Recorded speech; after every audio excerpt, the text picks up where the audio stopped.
তো আজ হচ্ছে 31 মার্চ আর আমি এখন অনেক রাত্রিবেলা শ্যুট করছি, কারণ বাড়িতে এসেছি অনেক রাত্রিবেলা। আজকের দিনটা ভীষণ সুন্দর কেটেছে। আজকে গিয়েছিলাম আমাদের সৃষ্টি নারায়ণ মন্দিরে পুজো দিতে।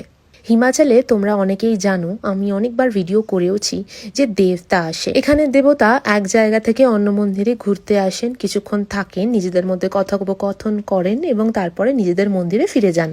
এই কনসেপ্টটা এখানে ভীষণ প্রচলিত, যেটা আমার কাছে বা তোমাদের কাছে নতুন মনে হতেই পারে। আজকে সেরকমই একটা দিন। আমাদের সৃষ্টি নারায়ণ মন্দিরে ঘুরতে এসেছিলেন দুজন দেবতা।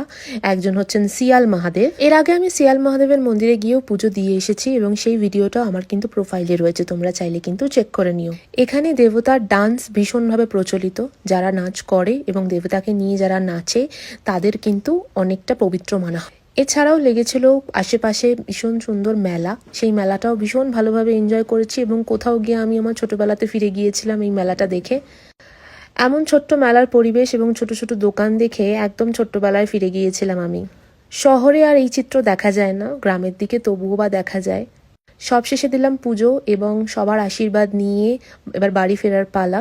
খুব বেশি ভিডিও আমি বড় করে বানাইনি বা খুব বেশি ক্লোজ থেকে নিতে চাইনি, কারণ অনেকেরই খারাপ লাগতে পারে, এটা তাদের সংস্কৃতি। তবু দিলাম তোমাদের উদ্দেশ্যে, তোমরাও যাতে একটু দর্শন করতে পারো এবং একটু জানতে পারো এই কালচার সম্বন্ধে। আজকের মতন এটুকুই, দেখা হবে অন্য এক ভিডিওতে। টাটা।